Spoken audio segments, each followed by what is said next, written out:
Roy Cooper drove his old Freightliner along the endless American highways, with the quiet wheeze of the Creedence Clearwater Revival barely breaking through the crackle of the old speakers. The road was his world, a gray ribbon running under the wheels. It lulled him to sleep like an old lullaby. His weathered hands, covered with scars from 30 years of driving, tightly gripped the steering wheel. His fingers ached from eternal tension, but he had long ago gotten used to this pain. It had become a part of him. Outside the windows flashed neon signs of roadside motels, beckoning with promises of warmth and relaxation, but Roy just grinned. Stopping was not in his rules. Home was calling him stronger. The road has always been his salvation. In his youth, he dreamed about it, about highways that stretch to the horizon, about freedom that hums in the tires, about honest work, where sweat and fatigue mean more than words. He was young then, his eyes were burning, and his heart was beating to the beat of the engine. But now, 3 decades later, every kilometer echoed in my bones with dull melancholy. The road no longer sang to him, it was tired, just like him. In recent months, he increasingly found himself thinking about retirement, counting the days when he could give up the wheel and stay where he was expected, or at least where he hoped they were waiting for him. At home, in a modest brick house in Ohio, Marge was waiting for him, his high school sweetheart-turned-wife, the woman with whom he shared more than 30 years of ups and downs.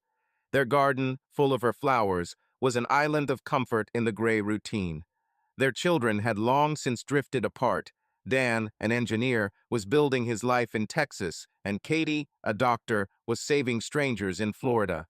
They called and came rarely, but each of their voices on the phone was a spark of pride for Roy. He closed his eyes and saw them at the Christmas table, Dan with stories about projects, Katie with her stories about patience, Marge smiling next to him. These memories warmed him like an old blanket on a cold night. There, within those walls, there was the smell of fresh bread and homemade food. Marge knew how to turn simplicity into warmth, and Roy could already feel himself opening the door, inhaling the smell, and lifting the weight of the highway from his shoulders. But somewhere in the depths of his soul, under these pictures of comfort, a shadow stirred, a vague premonition that the road home might be longer than he thought. Roy pulled his old Freightliner into a gas station, where the dim light of the streetlights reflected in the puddles from the recent rain. The engine died down with a dull sigh, and he climbed out of the cabin, feeling his numb legs protesting every step.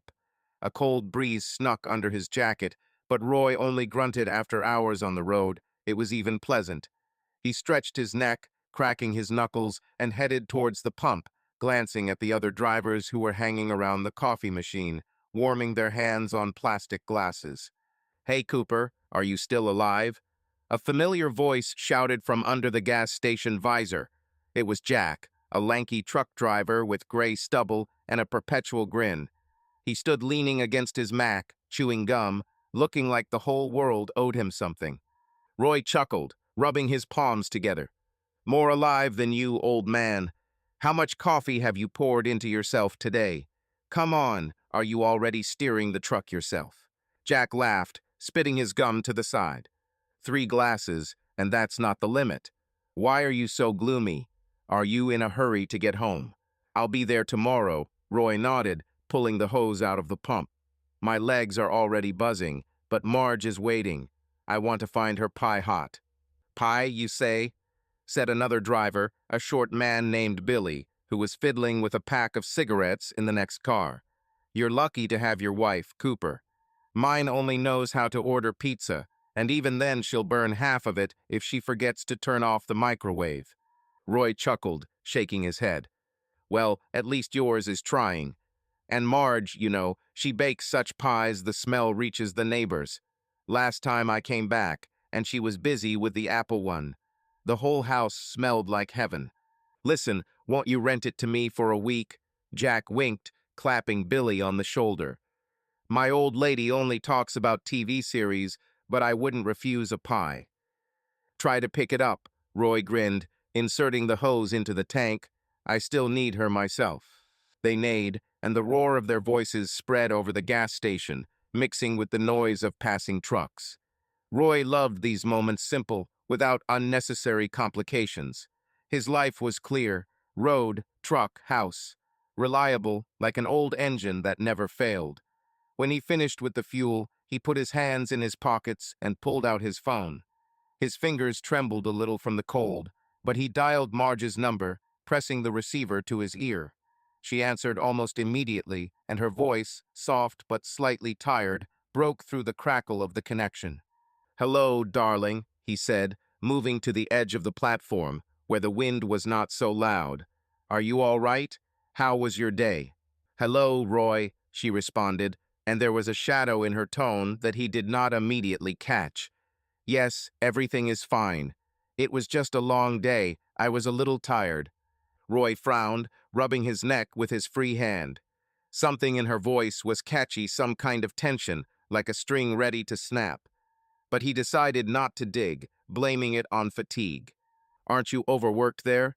he asked, trying to sound light. "I guess the store has exhausted you again." "Yes, you know how it is." Marge paused, and Roy heard dishes clinking somewhere in the background. "Buyers, supplies. But I can handle it." "You always manage, honey," he smiled, looking at the lights of the gas station. "Have you gone far already?" "No, I just stopped to warm up and fill the tank," he answered, leaning against the side of the truck. "I'll be home tomorrow evening." "Maybe I should bring you something? Are you missing something sweet?" "No, nothing is needed," she said too quickly, and it pricked him like a splinter. He froze, listening to her breathing in the tube. "Exactly?" he mocked, trying to diffuse the silence. "What about your nut bars? I know you love them, even though you grumble that they hurt your waistline." Marge laughed briefly, but it came out forced, as if she had forced herself. "You know, I refused them," she answered, and a note slipped into her voice that Roy could not decipher, either irritation or something hidden. "Well, whatever you say," he chuckled, but in the depths of his soul anxiety stirred like a shadow underwater. "I'll be there soon, honey. Rest there, don't stay late." "I'll try," she said quietly. "Be careful on the road, Roy." "Always careful," he nodded, although she didn't see it. "Love you." "And I you," she answered, but the words sounded a little quieter than usual. The connection was cut off, and Roy was left standing, looking at the phone screen. Something was wrong. He had known Marge too long not to catch that tremor in her voice, that haste. But he shrugged it off. Fatigue, the store, everything is understandable. Jack came closer, slapping him on the shoulder. "Well, Cooper, is Marge already heating the pie for you?" "I hope so," Roy said, putting the phone in his pocket, although her voice is kind of squeezed out. The store apparently finished her off. "Shop?" Billy whistled, pulling himself up with a cigarette in his teeth. "You have your own groceries there, right? Mine wouldn't tolerate this. It's easier for her to chase the cat than to stand behind the counter." "Marge loves this business," Roy said, looking into the distance where the highway disappeared into darkness. "She likes to chat with people and talk about new deliveries. But her assistant recently quit, so she took it all on herself." "Strong woman," Jack nodded, putting his hands in his pockets. "But take care of her, Cooper. People like her don't feel sorry for themselves." "I'm taking care," Roy muttered, but Jack's words hurt. He remembered Marge saying more and more in recent months that she liked being busy. She smiled when talking about farm vegetables or baked goods that she herself baked for neighbors. But now he wondered if she was hiding something else behind this busyness. Maybe he's trying to distract himself. From what? "Okay, guys, I'm off," he said, slamming the cab door. "We need to be in time for dinner tomorrow." "Come on, Cooper," Jack waved. "Tell Marge that her pies are the dream of the whole track." Roy grinned, started the engine, and pulled back onto the highway. The hum of the engine filled the cabin again, but the anxiety did not go away. He turned the radio up, hoping credence would drown out his thoughts. Marge had always been his anchor. Their little street corner store, with its fresh produce and homey feel, had been their business for more than a decade.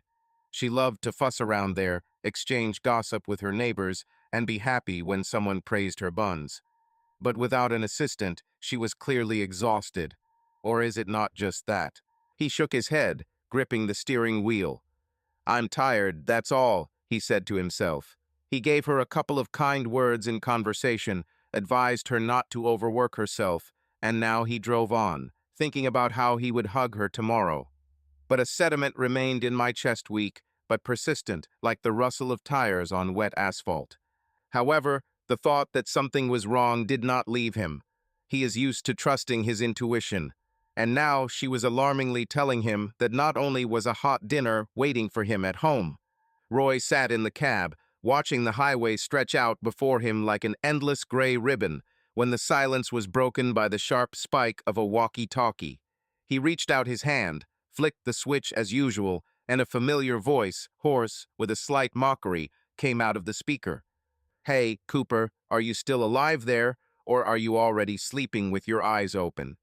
It was Dan, his old friend on the highway, with whom he had more than once shared coffee at gas stations and stories about road nuts.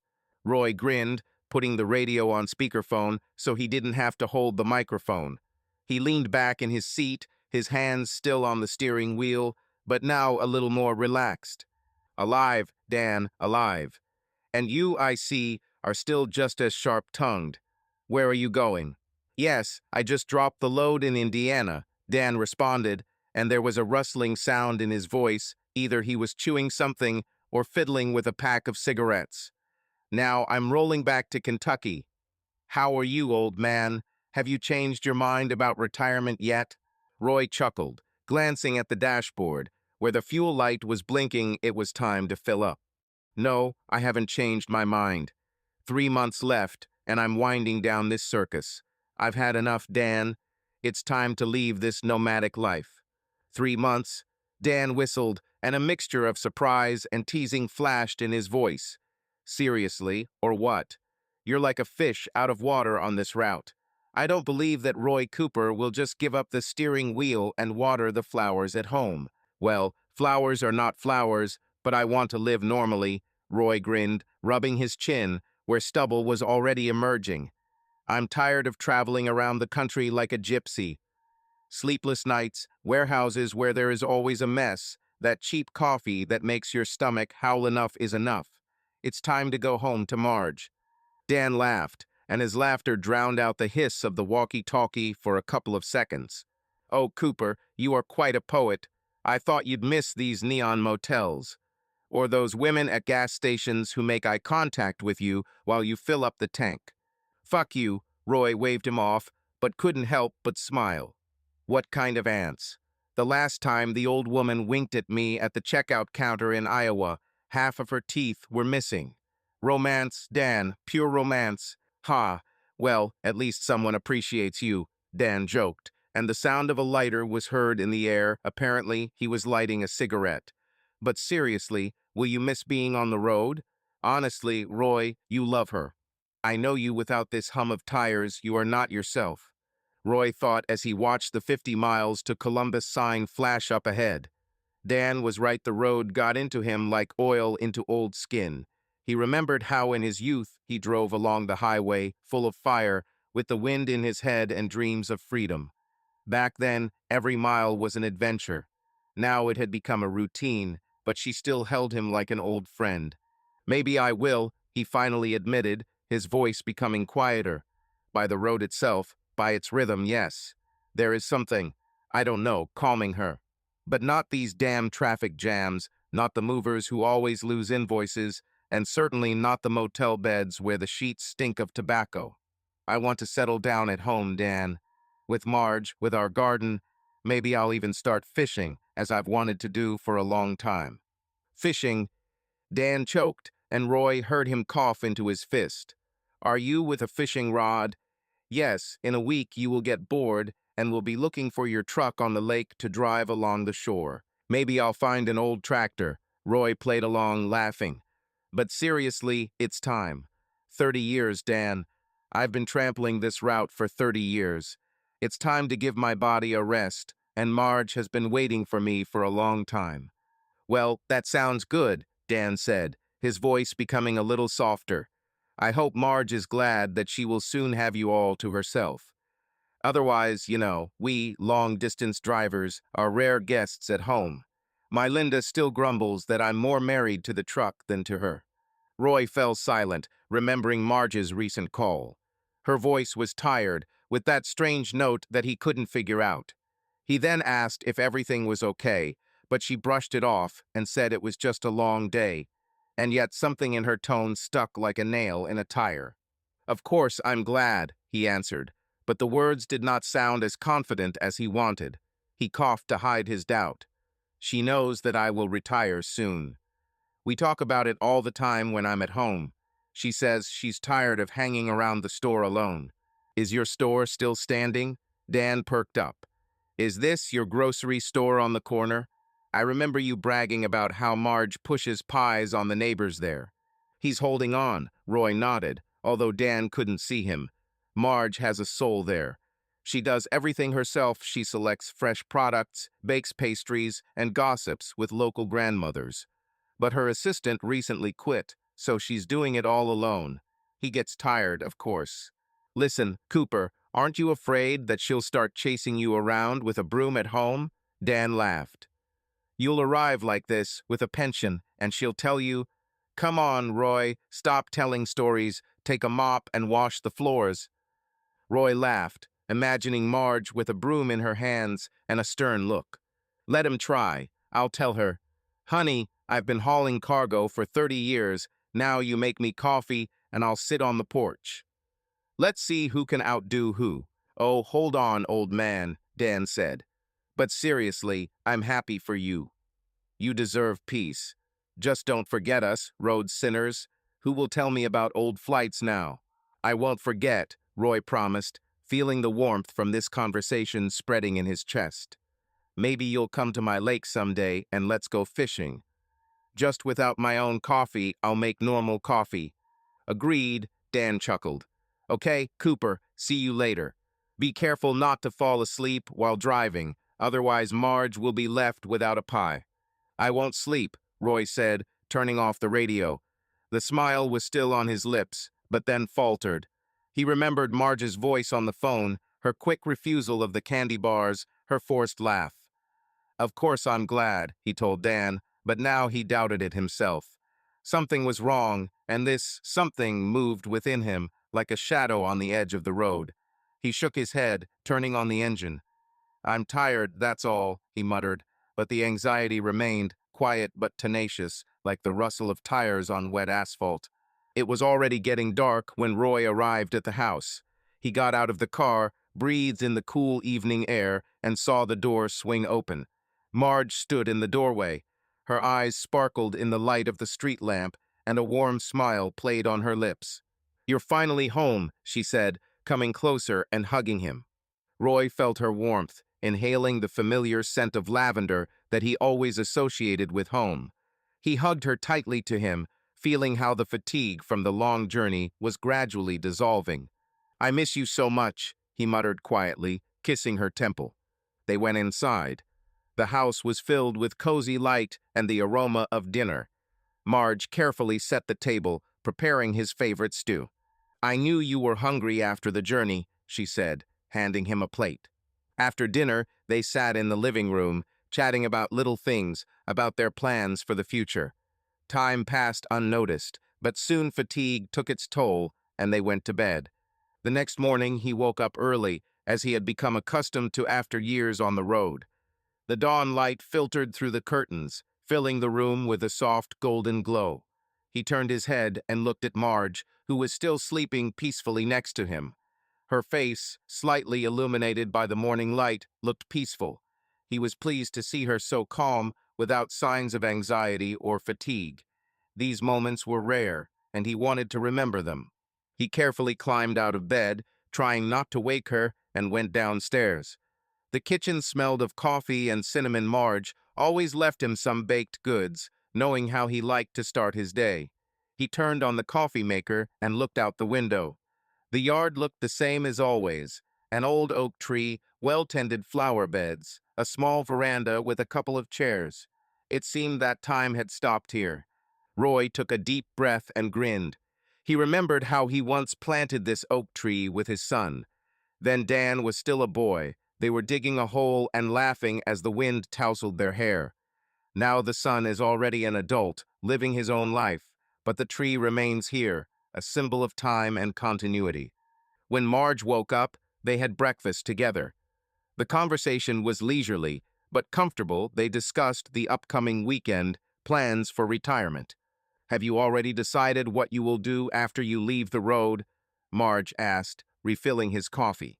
"I think I'll take care of the garden, maybe help you in the store," Roy replied, sipping the aromatic drink. "Or maybe I'll finally start fishing, which I've been talking about for so many years." Marge smiled, tilting her head to the side. "I wouldn't refuse help. After Linda left, it became more difficult for me to cope alone, and it will be nice to see you at home more often. Then we'll work together, like in the good old days." Roy winked at her. They continued their conversation, reminiscing about the old days when they first started running a store together. How they argued about what goods to import, how they laughed when some of them were not in demand at all. Those were good times, and now they will have the opportunity to work side by side again. On Saturday, the house was filled with the sounds of laughter and animated conversation. Dan and Kathy came with their families for the weekend. Little grandchildren, rejoicing at meeting their grandparents, rushed around the house, demanding their attention. The kitchen was bustling with activity as Marge and Katie prepared dinner and the men discussed the latest news. Children ran around the yard, playing hide and seek. Roy sat on the veranda with Dan, enjoying the cool evening and the light aroma of roasting meat wafting from the kitchen. "How is it, Father, to be at home?" Dan asked, sipping his beer. "It's still unusual," Roy admitted. "But you know, it's nice. I feel like it's time." Dan nodded. "You deserve a rest. Katie and I always said you worked too hard."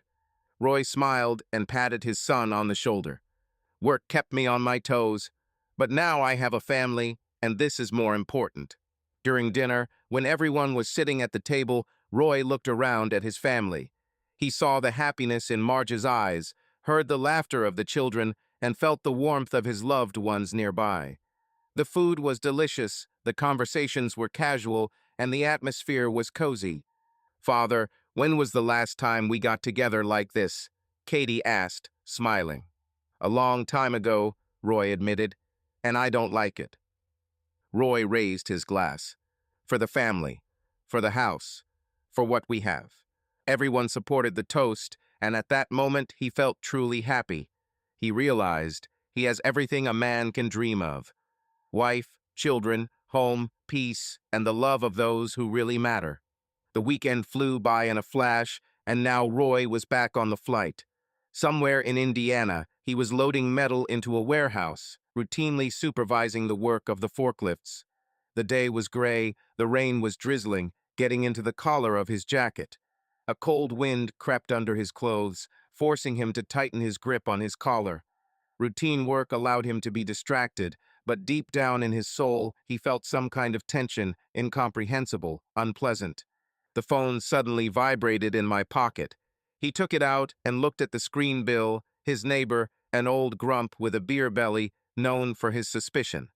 "Hey, Bill, did something happen?" Roy switched the phone to speakerphone, continuing to monitor the loading.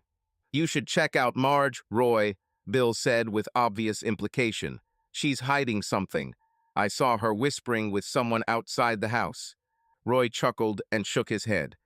"Fuck you, Bill. You're always sticking your nose into someone else's business."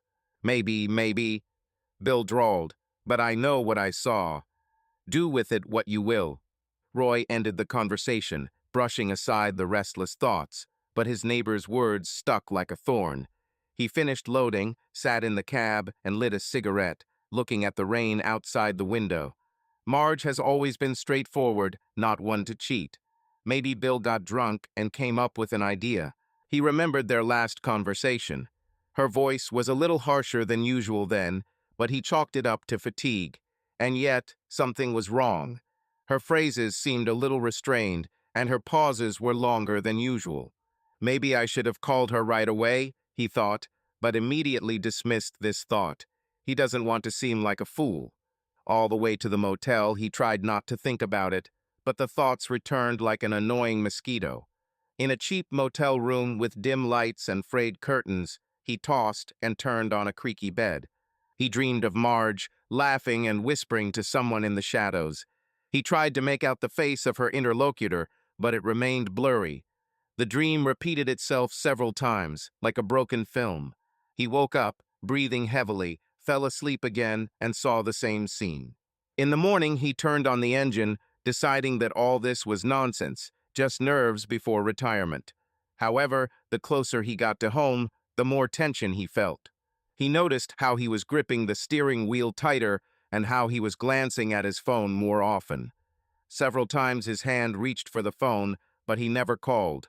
A feeling of anxiety sat somewhere deep inside, like an animal hiding in an ambush. Bill's voice echoes in his head, and Roy finds himself wondering for the first time in years. Does he know his wife as well as he thought? Maybe Bill is just an old gossip, but what if some of what he says is true? In the rearview mirror, he sees his reflection no longer so confident, with a shadow of doubt in his eyes. He was going home, to where he had always felt safe, but now, for the first time in many years, he was not sure what awaited him there. Roy decided to return home a day early. I wanted to surprise Marge, to see her reaction when she saw him on the doorstep, not on Friday evening, but on Thursday afternoon. Thoughts were spinning in my head about how he would come in, hug her, and she would laugh and say that the house was empty without him. But as he turned onto his street, his eyes were immediately drawn to a black pickup truck pulling out of his driveway. The car looked expensive, shiny wheels, tinted windows, not from their humble town. The pickup accelerated, disappearing around the bend. Roy frowned. Who could it be? He parked the truck and got out, feeling anxiety growing in his chest. He quietly opened the door. The house was warm and smelled of something delicious. Footsteps were heard in the depths of the kitchen. A moment later, Marge appeared in the doorway. Seeing him, she shuddered. "Oh, Roy, you're early." Her voice trembled, but she immediately smiled, wrapping her arms around herself, as if hiding something. "Yes, I decided to surprise you," he said, peering into her face. Marge fussily straightened her apron, her hands twitching unnaturally. "How great, I just made a meat pie. Let's have dinner. You're probably hungry." Roy nodded, but his thoughts went back to the pickup truck. He sat down at the table and casually asked, "By the way, whose car was that driving away from the house?" Marge hesitated for only a split second, but he noticed it. "Oh, the plumber came and checked the pipes. It seems our water pressure has dropped." Roy nodded, but his stomach tightened. What kind of plumber drives a car like that? He took a fork and broke off a piece of pie. The taste was as usual, but for some reason it seemed bland. She spoke and laughed, but fear flashed in her eyes. He noticed her sneaking glances at her watch several times. "Weren't you going to call before you arrived?" she suddenly asked, trying to seem relaxed. "I wanted to make a surprise," he replied, watching her fingers nervously clutch the edge of her apron. "But it seems that the surprise was unexpected not only for you." Marge froze for a moment, then laughed tightly. "Well, I just didn't have time to prepare everything, so I was surprised." Roy finished his dinner in silence, not taking his eyes off her. As she took his plate, he noticed that her hands were shaking slightly. In the evening, Marge was a little tense, but tried to act as normal. They watched TV and talked about little things. However, the moment she fell asleep, Roy lay with his eyes open, listening to her breathing. His own pulse sounded in the darkness of the house. The night gently enveloped the Cooper house, but sleep was in no hurry to come. Roy lay on his back, staring at the ceiling. Weak moonlight made its way through the loosely drawn curtains, slid across the cabinets, over the chair on which his old trucker jacket hung during the day. It seemed to him that everything around him looked exactly the same as in his distant youth. The same room, the same furnishings. But the feeling of homeliness disappeared, as if a draft had carried it away, leaving only anxiety. The words of Bill, the neighbor, rang in my ears. "You should check on Marge, Roy. She's hiding something." These words were like prickly burrs. They clung to my consciousness and gave me no rest. Pictures kept popping into my head. What if she was really dating someone? What if in reality everything was not so rosy? Before my eyes stood a pickup truck, the same black one with tinted windows, Plumber with an expensive car, and her tense smile, nervous trembling in her fingers. In more than 30 years of marriage, Roy had never doubted Marge. Never. They went through financial problems, through family disputes, through the hardships of his constant departures. Their marriage always seemed strong, like the foundation of their own home. But now, the once accustomed confidence has given way. Roy felt like a man walking on thin ice. One more step, and you would fall into the abyss. He quietly propped himself up on his elbow and looked at the sleeping Marge. There was a shadow on her face, and he couldn't make out the expression. Perhaps she was just tired during the day. Perhaps everything was really fine, and it was he, Roy, who was just driven and believing the gossip. However, the heart did not listen to the arguments of the mind. It beat loudly, as if warning about something bad. Maybe I just need to cool down and think about it, he thought, rolling over onto his side. Everything will look different in the morning. But even this familiar mantra did not help. Roy lay there for another 10 minutes, then carefully got out from under the blanket, trying not to wake his wife, and quietly went downstairs to the living room.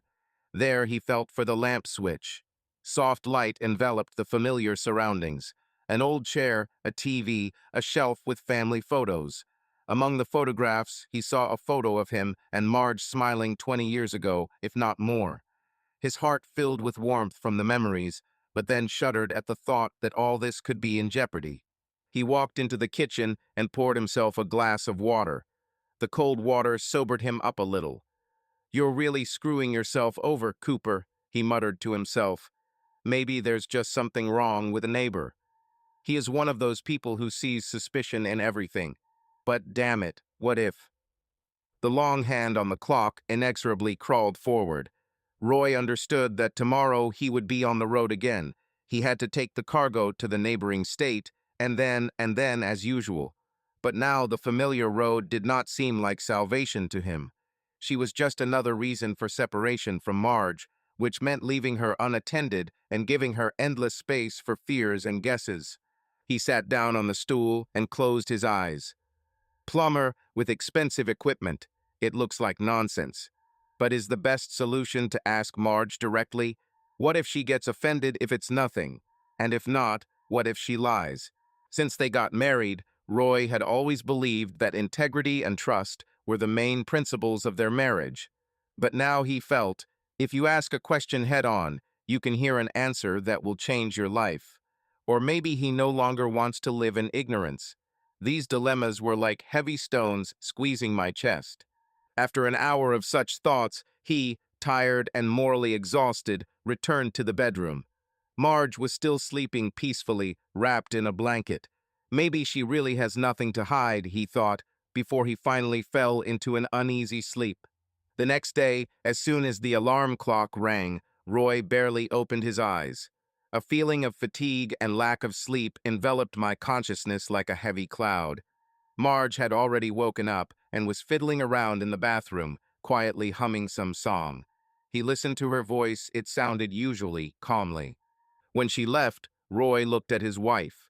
Her hair was still damp from the shower, and a slight blush appeared on her face. She seemed so familiar. He felt a sudden surge of tenderness and wanted to hug her, but his hand seemed to freeze. The memory of the pickup truck still lived in his brain. "Good morning," Marge said softly, noticing his gaze. "You woke up early, didn't get enough sleep." "Yes, a little," he answered, looking away to the window. "I was just thinking a lot. About retirement, probably." Marge nodded. For a moment, her face seemed to be thickened with shadow, but then the smile returned, and she bowed her head to Roy's shoulder. "Everything will be fine, dear. We'll find something to do." These words sounded sincere and warm, but Roy suddenly felt that he could not fully share this confidence. He just sighed, hugged her for a second, and walked into the bathroom. Half an hour later, he was already sitting in his truck, heading to his next flight. The road stretched under the wheels, the tires rustled monotonously on the asphalt, but this time the familiar song did not calm him down. The thought was beating in my head. I need to talk to someone from the outside who will understand me. He remembered Jimmy's, where truckers passing through town often stopped. It was there that he could meet old acquaintances, exchange news, and simply talk things out. Jimmy's opened in the late afternoon, and Roy had a route during the day, but he decided that he would definitely stop by there in the evening, even if he had to go back to the city in a circle. And so he did. The sun was beginning to set as Roy parked his Freightliner near a small roadside diner. Jimmy's sign flashed in neon letters, promising fried food and hot coffee. Roy remembered coming here often in his youth. The atmosphere of the place did not change much. Inside it still smelled of fried onions, old oil, and freshly brewed coffee. He pushed the door and entered. The hall was spacious. Along one wall, there was a long counter with stools. Truckers and lonely travelers sat in several booths, discussing the latest traffic reports and complaining about the weather. Jimmy himself was bustling around behind the counter, a pot-bellied man in a bright shirt, always noisy and welcoming, like his own uncle. "Hey, Roy," he exclaimed, noticing him at the door. "I haven't seen you for a long time. Sit down. What are you going to do?" "Coffee. And probably steak." Roy took off his cap and ran his hand through his hair. "The night is coming. We need to refresh ourselves." "You'll have a steak." Jimmy responded and began to chatter with the cook in the kitchen. Roy looked around at the customers, and suddenly his eyes stopped on a familiar figure in the far corner at the counter. It was Joe, Roy's old comrade on the road. Gray showed through his thick beard, and there were gray strands combed back at his temples. He was wearing a leather jacket, and next to him stood a shabby backpack. Noticing Roy, Joe grinned and raised his glass. "Look who the hard one brought. Hey, buddy, come here." Roy smiled and walked towards him. They shook hands, and Roy felt his friend's strong grip. "What are you drinking?" he asked, looking down at Joe's glass. "Yes, coffee. What else?" "Strong as life and bitter as memories," he grinned, taking a sip from the glass. "Sit down. Tell me how you are doing." Roy climbed onto the stool and glanced sideways at Joe's denim jacket, which had an eagle embroidered on the back and the words "Veterans of the Road." He remembered how he once wore similar stripes himself, feeling like part of a special brotherhood of truck drivers. "What can I say, Joe? I have a few headaches here at home," Roy admitted, taking a sip of the coffee he brought. "I don't even know where to start." Joe waggled his eyebrows slightly and leaned toward Roy, as if about to listen to a terrible secret. "Go ahead. I heard all sorts of things. I wouldn't be surprised." Roy took a breath. He didn't want to reveal everything at once ahead of time, but something in Joe's open gaze encouraged conversation. For a couple of minutes, they had a leisurely conversation about the weather, about the latest traffic fines, until Jimmy brought them food, a steak for Roy and another one, at a discount for his own, for Joe. When everything was in place, and the smell of meat mixed with the strong aroma of coffee, Roy made up his mind. "I have a feeling that Marge—" He stopped, as if searching for words. "In short, I think she's deceiving me." Joe looked up from his steak and narrowed his eyes. "Is he deceiving? Come on. It always seemed to me that everything was going smoothly with you." "Me too," Roy smiled bitterly. "But recently one neighbor let it slip that he saw some guy driving up to the house in a black pickup truck, and Marge was acting strange." Joe raised his eyebrows and waved his hand, as if asking for clarification. And Roy sipped his coffee, feeling the tart bitterness burn his palate. "This is not the first strange thing. She herself said that it was the plumber who came. But I saw this car. What kind of plumber drives such an expensive car? And her behavior. I don't want to make hasty conclusions, but—" "My friend," Joe put down his plate, "I'll tell you this. It's time to stop closing your eyes." Roy felt an unpleasant twist inside. Already, anxiety was growing, and now his friend was clearly tipping the scales, not in the direction of calm. "I don't want to believe the worst, but I don't want to be a fool either." "What should I do? Talk to her directly?" Joe sucked in a loud breath through his teeth and scratched his beard. "What's the point? If she really is stirring up something behind your back, she won't tell you the whole truth. And if she's not guilty of anything, you hurt her with suspicion. There is only one way to find out for sure. How? Roy asked, although he already knew what he would hear. Joe finished his coffee in one gulp, then frowned and put down his empty mug. Cameras, Roy. You install cameras and see everything for yourself. My brother caught my wife like that. You see, she was going to rip him off for alimony. She wanted to take the house away from him. And he has a recording from the bedroom. In court, the judge looked at this, and the brother got off with a slight fright, and that madam was left, as they say, with nothing. He raised his hand. And I understand that it sounds disgusting. Spy on your own wife. But when it comes to your family, your life, and your money, it's better to be sure than to end up like my brother. He almost flew out onto the street. Roy frowned, gripping the rim of his mug. The idea really seemed dirty. Installing cameras, watching the woman you love. This is a betrayal of trust. But she, too, may have betrayed this trust first. I don't know, Joe, Roy said hoarsely. Somehow this is wrong. What's right, Roy? Joe chuckled. Watch how they fool you and take advantage of your money. You've worked all your life. You have a house, a store, you have savings, and they are all joint. Imagine that your wife leaves for someone else and begins to extract everything she can from you. Do you need it? Roy felt his heart clench at the unpleasant prospect. Yes, he never thought about such an outcome, but all sorts of cases happen. Moreover, if a young lover who knows the loopholes takes up the matter, who knows how far it can go? Joe, noticing that his words had hit home, clapped Roy on the shoulder. That's what I mean. At least you will be sure that yes, how. If it turns out that there is nothing, then you will calm down. And if there is, he paused and his eyes sparkled, then you will have proof, and you will be able to act competently. They sat in silence for several seconds. Roy looked at the plate, turning a piece of meat with a fork. My soul felt disgusting, as if I had plunged into some kind of mud. But he understood that he might not be able to do without this dirt. You know, if it weren't for my bro, I wouldn't have offered. But he went through hell. His ex told such tales in court that he was a tyrant and did not give her money. But everything fell into place when the judges saw what and in what form she was creating. Joe smiled wryly, apparently remembering the unpleasant details. So come on, brother, don't delay. Buy cameras, install, and watch. Roy nodded grimly. It still seemed abnormal to him, but deep down he knew that there was no other option. For now, any direct confrontation could turn into a scandal, and without hard evidence, Roy risked making himself look like a jealous paranoid. Okay, he said finally, exhaling. Let's say I made up my mind. Where can I get them? Yes, in any electronics store. If you don't mind the money, get it with Wi-Fi so you can watch it from your phone. Joe took a sip from the new mug of coffee the waitress brought. Then you'll turn it on and watch. You will see if someone strange appears at your home, or maybe she's writing romantic messages to someone behind your back. You never know. It's clear. Roy massaged the bridge of his nose, feeling the blood pulsating there.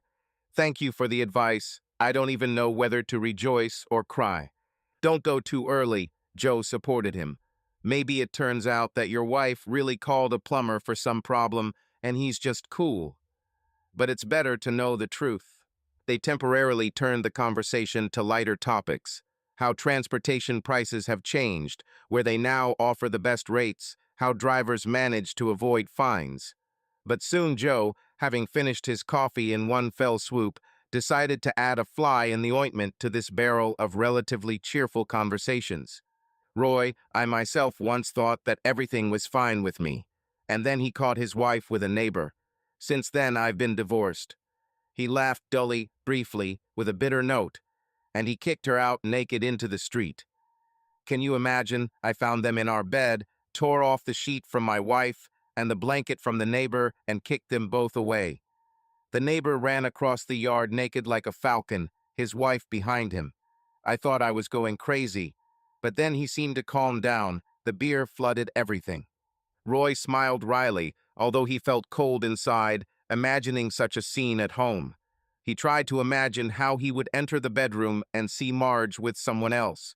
He mentally shuddered. This feeling was as disgusting as betraying your best friend. Sorry to burden you, but it's better to hear the truth than to live with rose-colored glasses, Joe said, noticing the confusion on Roy's face.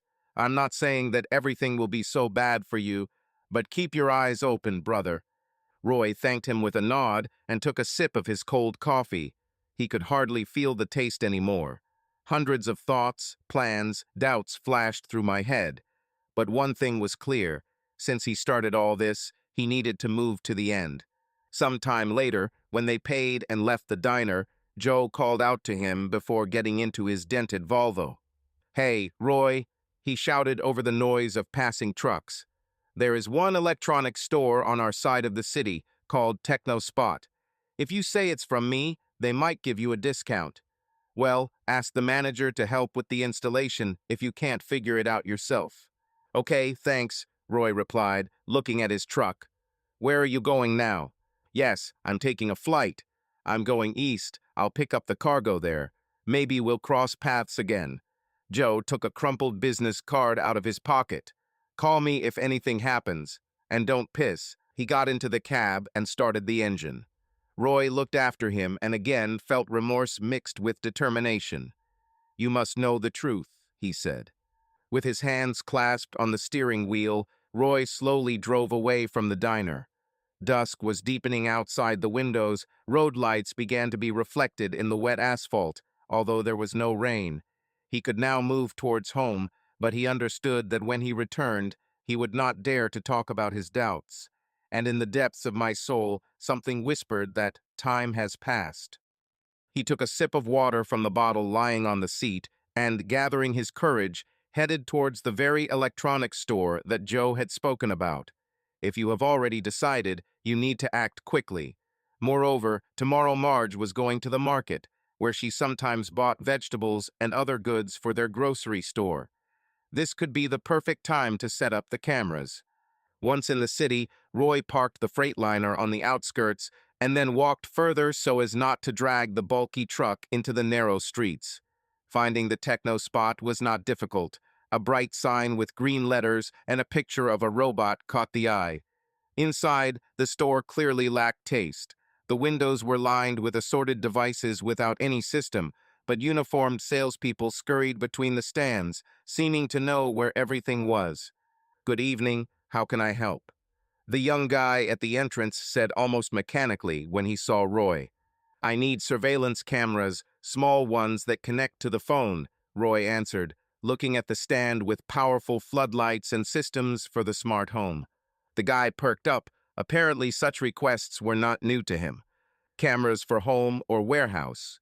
There are different models, depending on operating conditions. "For the house," Roy muttered, trying not to go into details. "The main thing is that you can watch online from your phone, and so that they are invisible." The guy nodded meaningfully. "There are these Wi-Fi cameras, very small, can be hidden behind furniture or hung higher. Motion sensor, night photography, everything is as it should be." Roy glanced at the boxes. Prices ranged from affordable to exorbitant. The guy had already begun to list the advantages of expensive models, but Roy quickly cut him off. "Show me something cheaper, but reliable." A couple of minutes and Roy had two boxes of the middle price segment in his hands. "Mini HD camera with Wi-Fi," said the inscription on the package. He called the manager over, mentioning friend Joe. The manager turned out to be a short man with a red mustache, who just shrugged. "Ah, Joe. Yes, I remember this one. Okay, I'll knock off 10%. It's a small thing, but still." Roy silently thanked and paid. When he was given a check and a package, he felt a strange feeling, as if he was entering a forbidden zone without having the right. He, an honest man, a veteran of the road, now goes out and buys cameras to keep an eye on his own wife. Bitterness and shame were mixed, but something stronger, similar to the desire to get to the bottom of the truth, outweighed. "If you have problems with the setup, call," the manager finally told him. "But everything is simple. Download the application, connect to Wi-Fi, and you're done." Instructions in the box. Roy nodded and went outside. The night air washed over him with coolness. Subconsciously, he felt that from this moment there was no turning back. Either he would find out the truth, no matter how terrible it was, or, well, at least be freed from torment. Roy reached his house. He left the truck in a truck parking lot nearby and then walked further. The lights in the windows of the house were not on, which meant Marge was sleeping. Great, he didn't want to talk to her now. It's unlikely that in such a state he would be able to look calm. Quietly opening the door, Roy walked inside. There was a pleasant silence in the house. Only the clock on the wall ticked rhythmically. He looked into the kitchen and found a note from Marge on the table. "Roy, I didn't know when you'd be back, so there's soup in the refrigerator if you're hungry. Love you." Signature and small heart. His heart sank at these words. Everything looked as it should in a family where everything is in order. But he could no longer simply smile and cast aside suspicions. Gritting his teeth, Roy went to the refrigerator, took out a bowl of soup, and heated it up. "I ate a couple of spoons mechanically. I couldn't eat any more. I hid the empty camera boxes in the closet so they wouldn't be seen." Then he went up to the bedroom. Marge slept peacefully, curled up in a ball. There was a photograph of their children on the bedside table, next to a glass of water, which she always put before bed. Seeing all this, Roy felt torn by contradictions. How can a woman who cheats on her husband care so touchingly and leave sweet notes? Or is it just a habit, a routine, behind which lies may be hidden? He did not undress completely, but carefully lay down on the edge of the bed. The feeling of betrayal, and it was unknown whose, hung over him like a sword of Damocles. Was Marge betraying him, or was he betraying her by not trusting her and installing cameras? There was no answer. At some point, he thought he heard her sigh in her sleep, as if she was also worried, but perhaps it was just a figment of his imagination. In the morning, Marge, as planned, got ready to go to the market. She left, kissing him on the cheek, just as he had time to rinse his mouth after brushing his teeth. Roy said he had housework to do and refused to go with her. Marge didn't object, she just asked to buy food for the cat if he passed by the pet store. As the door closed behind her, Roy felt his heart begin to beat faster. He knew he had 2 or 3 hours to spare. Marge liked to pick out the freshest vegetables and then go to a couple of shops in the neighborhood. So it's time to act. He took boxes of cameras from the storage room and carefully removed them, trying not to tear the packaging. The instructions turned out to be quite clear. He decided to place the first camera in the living room where the sofa and TV are. It was there that Marge often read magazines or talked to someone on the phone. He pinned it on the bookshelf, where the past years of their lives were gathering dust among old albums. The camera was black, small, and almost invisible in the twilight between the books. The second cell was intended for the bedroom. Roy hesitated for a long time, stood, holding her in his hands, near the bed where they spent so many nights together. "Can I really bring myself to follow Marge here?" he asked himself. But in the end, determination prevailed. He knew that if there really was betrayal, then sooner or later it could manifest itself in their bedroom. Or at least conversations could be heard if they went there. He secured the camera under the opening shelf with linen and turned the lens towards the bed. For the camera to work, he had to install an app on his phone.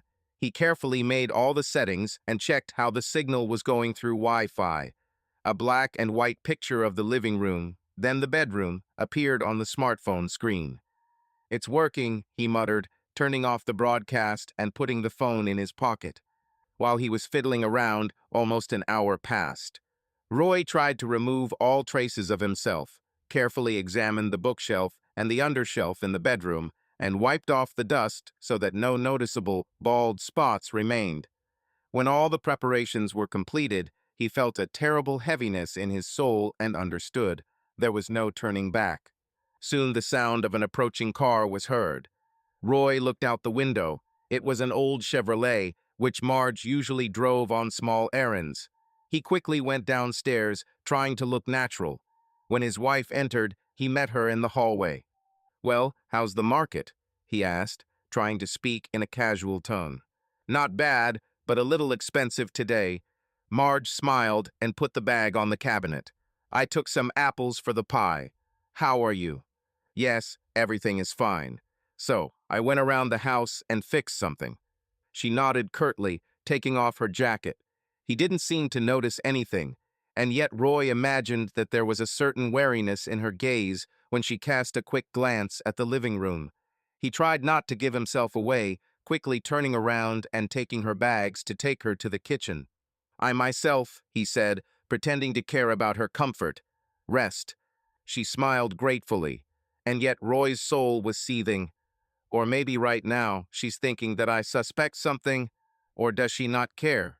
He caught himself thinking that now he would have to live in the theater, and Marge was his main object of observation. All the sincerity of the relationship had disappeared somewhere, and it was more depressing than he could have imagined. A day passed, then the next. Roy was immersed in work.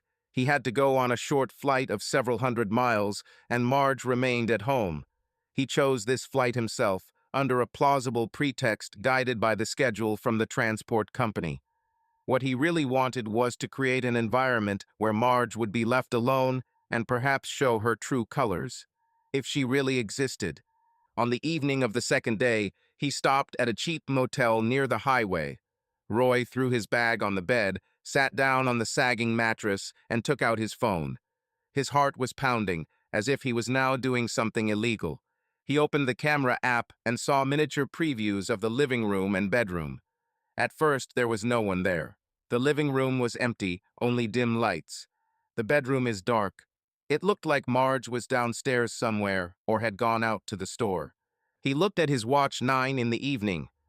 Perhaps she has already gone to bed or is busy in the kitchen, he thought. I watched the motionless picture for several minutes, but nothing happened. Suddenly, in the living room, the frame moved. Marge was caught in the lens. She walked to the sofa with a cup of tea, it seems, or coffee. She was wearing a Simple House t-shirt and sweatpants. She sat down and turned on the TV. Nothing suspicious.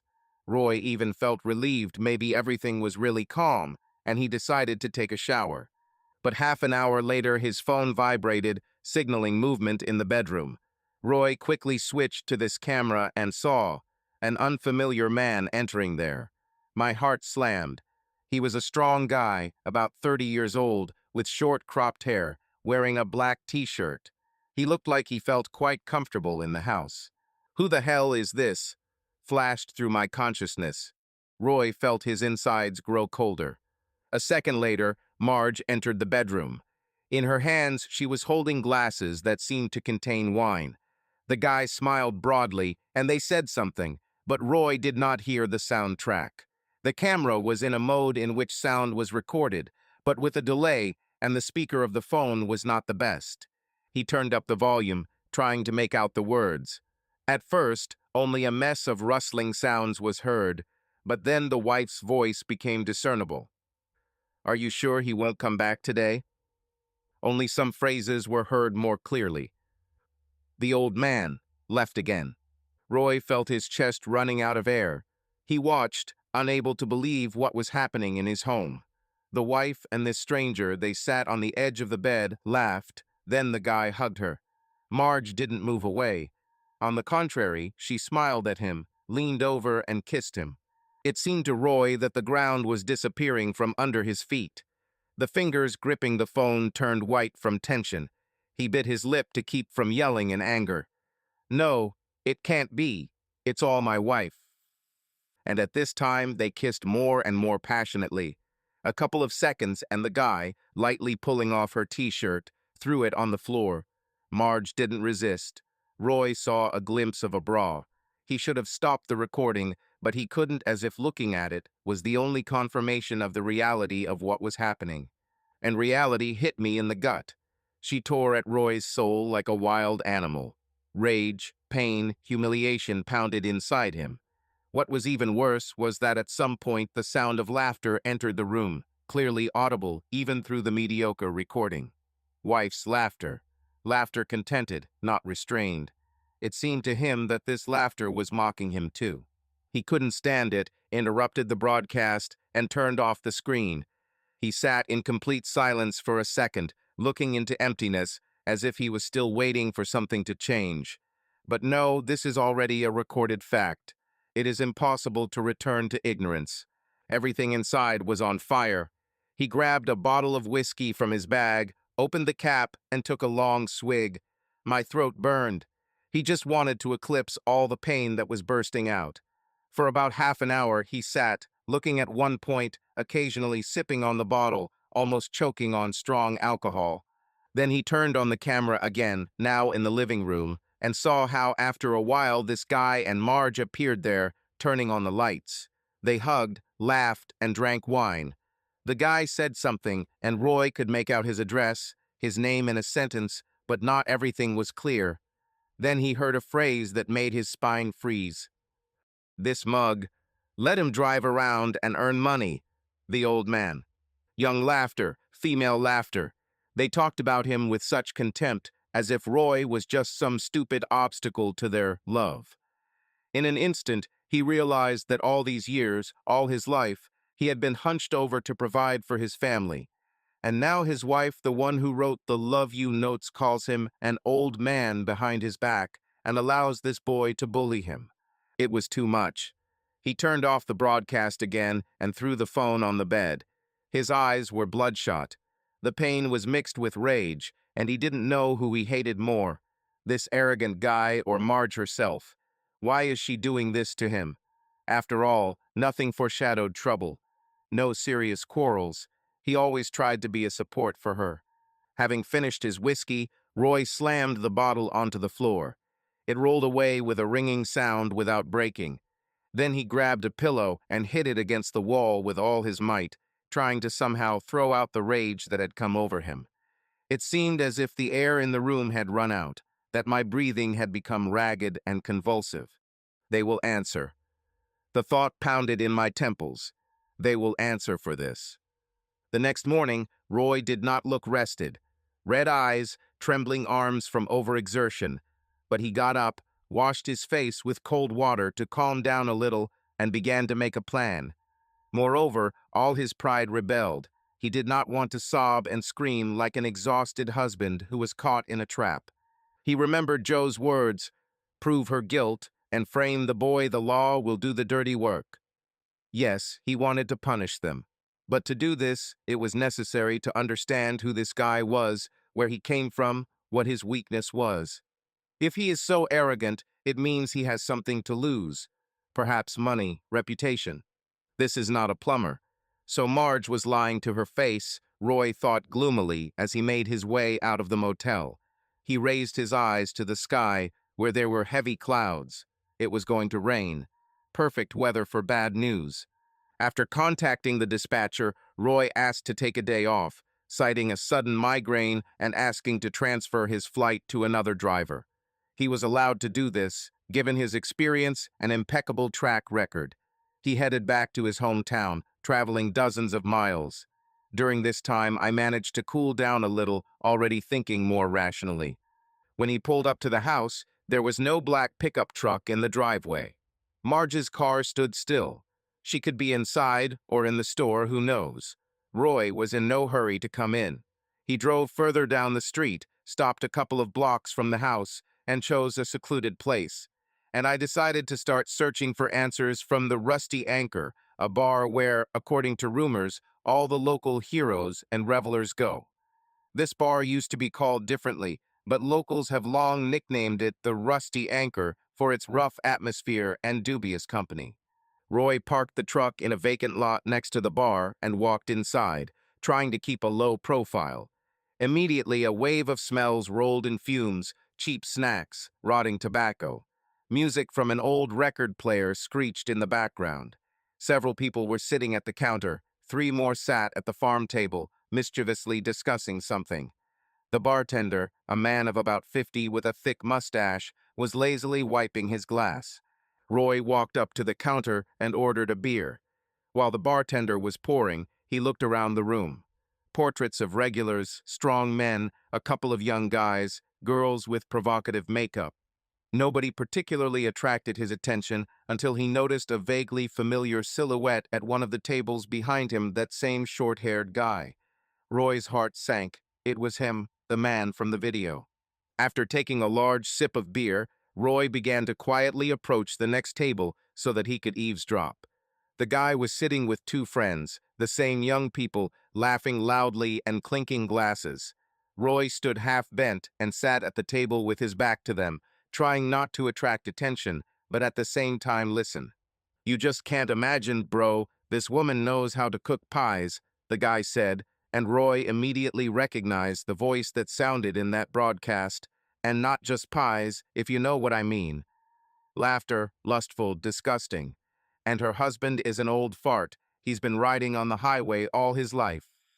Oh, I laugh when I imagine that he's there on a flight, and I'm having fun at his house. The friends started hooting. One whistled. "So, does she have a lot of money, or what?" "She owns a small grocery store, and her husband drives a truck." "There is money, although not millions. It doesn't matter to me. I have enough money. The main thing is pleasure." Then he mumbled not very clearly, but Roy caught the words, "old woman," and "let's agree." It was clear that the guy was cynically bragging about his affair. Roy's blood began to boil. He tried to remain calm, but everything in his chest was torn out. Then one of the guy's friends looked into the glass and grinned. "Doesn't this little loser have any idea?" "Ha," the guy laughed. "How would he know? He can't even figure it out. I haven't played enough with her yet." Roy saw the bastard smugly sipping whiskey as he wheeled Roy's wife away, and he still laughs at him. But now at least it has become clear that the guy is not an ordinary rogue, but most likely someone from a wealthy family. It was unbearable to wait for the end of the conversation, but still Roy decided to wait a little to find out the name of this hero, and waited. "Okay, Cody," said one of the friends, getting up from the table, "we have to go. Tomorrow is training. You haven't forgotten about our hall, have you?" The guy, whose name is Cody, spat on the floor and threw the band note on the table. "Don't piss, I haven't forgotten. I still have time to pump up my biceps in order to conquer the old lady." Another laugh that made Roy's teeth ache. They headed towards the exit. Cody grinned at the bartender, gave him a couple of bills, and patted him on the shoulder, clearly considering himself a regular and the absolute master of life. Roy, pretending that he was just drinking beer, leaned over a little so as not to make eye contact. A moment later, the bar door slammed and the group disappeared into the darkness. Roy felt he could breathe more freely, but only for a moment. Anger, like a volcano, hummed inside. Now he knew the name. He realized that this puppy was specifically looking for mature women and then showing off to his friends. Roy waited a few minutes, then stood up and walked over to the bartender, setting down his glass. "Listen, friend," Roy spoke, slipping the bartender a couple of bills over the cost of beer. "Tell me, who is this Cody?" The bartender raised an eyebrow and, glancing at the tip, snorted. "Tom Bradley's son. You know, the owner of car dealerships. He has a network in our city. The kid is spoiled, he has money, but no brains. He hangs around here all the time, drinks, and boasts about his exploits." "Tom Bradley's son," Roy repeated in his mind. "So that's it." Tom Bradley was a well-known personality in the area, owned several salons, car depots, and had good connections in the police and administration. The guy is a rich guy who gets away with anything. It became clear why he drives an expensive pickup truck and is not afraid of the consequences. "I see," Roy drawled, trying to keep his voice even. "Thank you." The bartender swiped the bills off the counter and glanced thoughtfully at Roy. "Do you have problems with him?" "No, I just noticed it." The bartender shrugged his shoulders slightly. "Understood." Roy nodded and left the bar without another word. On the street, he breathed in the cold air, feeling how the rage in him was now taking on a clear form. Later that evening, Roy sat in the cab of his truck and researched articles on the internet about the Bradley family. Found photos of Cody at fundraisers with his dad and stepmom. Cody in expensive suits with a cigar, at parties a typical golden boy. There were also references to minor offenses, fights, drunk driving. But everything got away with it, thanks to my father. Apparently, here lies the key. Dad helps out his son, Roy thought, turning over a plan on how to pin Cody down. After all, by deception and deceit, this guy steals the most valuable thing from Roy family honor. If Roy is an old fool, as they said, then he will prove the opposite. That wisdom and experience are not so easy to bypass. The next day, putting on a shabby cap, Roy followed Cody. I found the address of his mansion in one of the articles. Waited for Cody to come out so I could follow him. And so it happened. In the afternoon, Cody drove his black pickup truck into the center. Roy carefully stayed away so that he wouldn't suspect he was being followed. He watched as Cody entered an expensive gym, where, apparently, he was working out with his friends. Then to a bar, only more respectable than the Rusty Anchor. In the evening, Roy saw Cody heading towards Roy's house again. Apparently, without an invitation, knowing that Marge was alone. Roy's patience almost snapped from such impudence. But he did not interfere, he simply watched from afar, parking in the shadows. The pickup pulled into the driveway and the house lights came on. A couple of hours later, Cody left. Roy felt the final confidence settle in his soul. Now there is no doubt that the romance continues, and openly. That night, Roy, back in his lonely cabin, rocked on the hard seat, looking at the pictures he had taken on his phone of Cody's car and license plates. Having collected another package of evidence, he knew that this was only the beginning. "I have to pin this bastard down," he whispered as he looked through the photo. His insulting taunts came to mind. But what to do? Cody has money, connections. Some advice popped into my head. Set him up with illegal substances. With weapons? No, that would be too risky. But why not? Any criminal record is a blow to your reputation. Of course, everything needs to be thought through to the smallest detail. He didn't want to end up in jail himself. Only one person came to Roy's mind as a potential assistant. Harry, an old truck driver with whom he had crossed paths 10 years ago. Harry was then closely involved with crime. He was involved in small-time smuggling, but he knew how to find any dirty ways to solve problems. Roy did not approve of his lifestyle, but one day Harry helped him out in a difficult situation with a cargo and Roy remained in debt. It was not difficult to contact Harry. Roy had his old number, and luckily it hadn't changed. Harry answered in a hoarse bass voice as if he had just drunk a liter of whiskey. "Harry's on the line. Who is it?" "Harry, this is Roy Cooper. Listen, I need your help." At the other end, there is a short pause, then laughter. "Roy, haven't heard for a long time. What do I owe? You say you can solve some issues. Well, I have just such a question. I need a little support for one. Very arrogant guy who is ruining my life. Getting set up is always fun. What exactly is needed?" Harry laughed, and Roy could clearly imagine Harry raising his eyebrows. "They need to find something forbidden on him," Roy sighed. "I understand, it sounds crazy. But he took what was very dear to me, and he brags that I'm an old ass." Yes," said Harry. "It's a personal matter then." "Okay, let's meet and discuss everything." Roy named a roadside cafe where he usually met other truckers, and they agreed on tomorrow. After hanging up the phone, Roy felt his heart beating. He couldn't believe himself that he was deciding to play such a dirty game. But rage and thirst for retribution left no choice. He could not sit idly by. The next day, having met, they sat down at the back table of the cafe. Harry was just as Roy remembered him. Tall, thin, with a ring in his ear, weathered skin, and the eyes of a man who had seen too much. He ordered whiskey on the rocks for himself and beer for Roy. "So," said Harry, stirring the ice in the glass, "tell me more." Roy briefly described the situation. Wife, lover, rich man's son, ridicule. Harry frowned and nodded occasionally. "Understand, and you want to set this guy up so that the cops will find something nasty on him." "Yes, I understand that this is illegal, but I can't just leave everything like that." "Yes, the story is familiar. I'm not a lawyer, but this is all somewhere on the edge.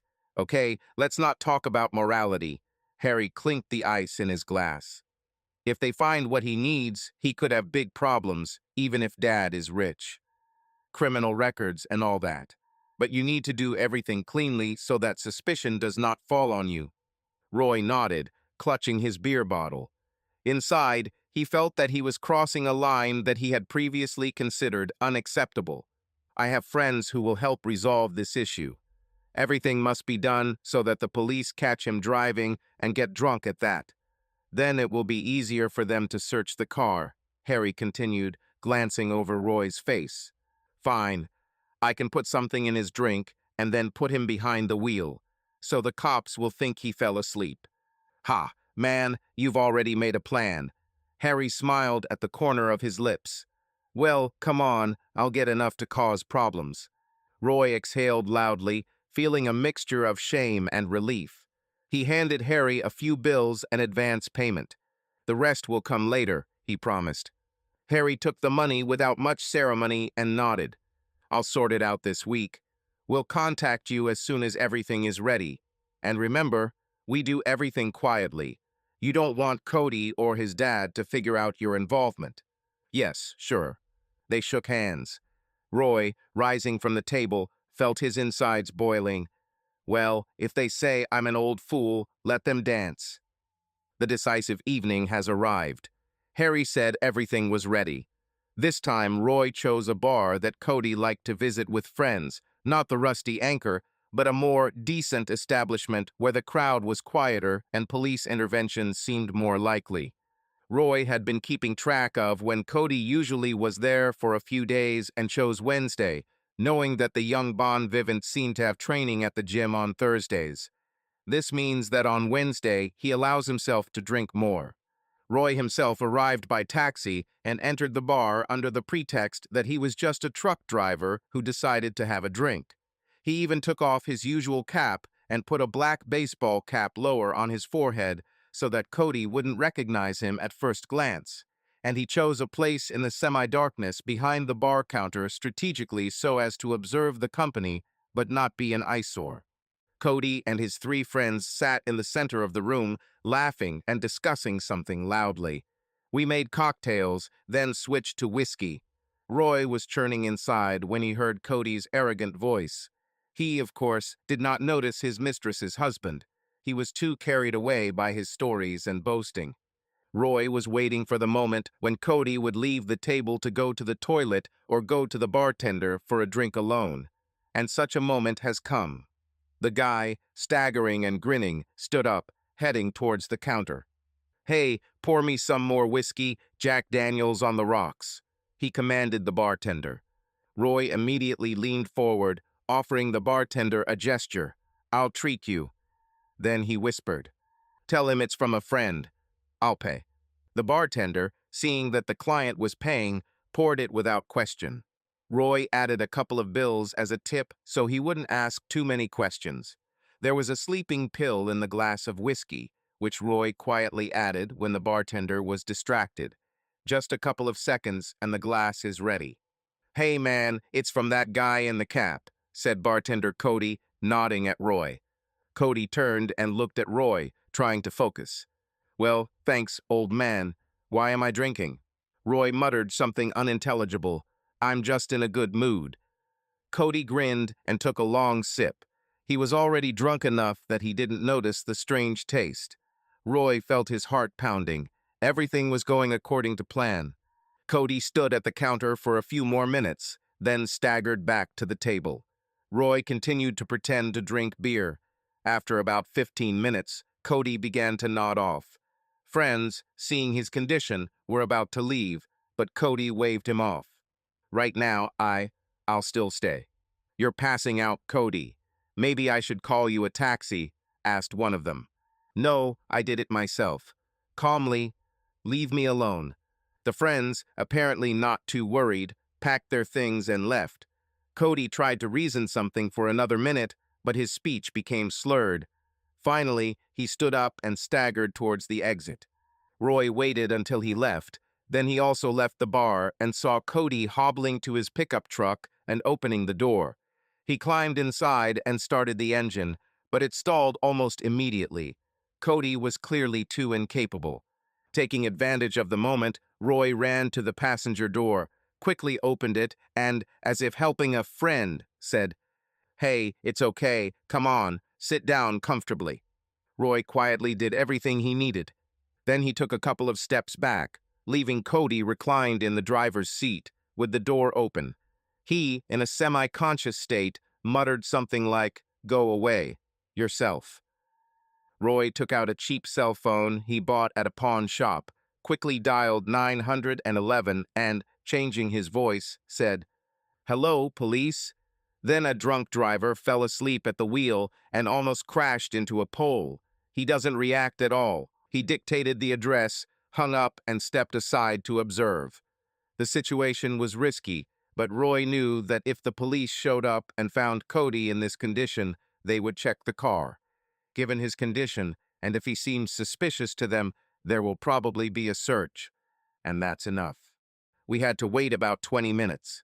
During this time, Cody seemed to have completely passed out. His head was thrown back, his mouth was slightly open. The pickup was still started, but the car was not moving. Cody pressed the brake, apparently with his foot, but now unconsciously. Soon a police car with its lights flashing approached the bar. Two officers got out and illuminated the pickup truck with their flashlights. Roy watched from hiding as they tried to rouse Cody. Then one of the officers reached for the radio, the second reached into the cockpit. When he opened the glove compartment, Roy saw that the officer's expression had become stern. It became clear the case smells like an arrest. Cody, still drunk, tries to mumble something, but the officer is already wringing his hands and handcuffing him.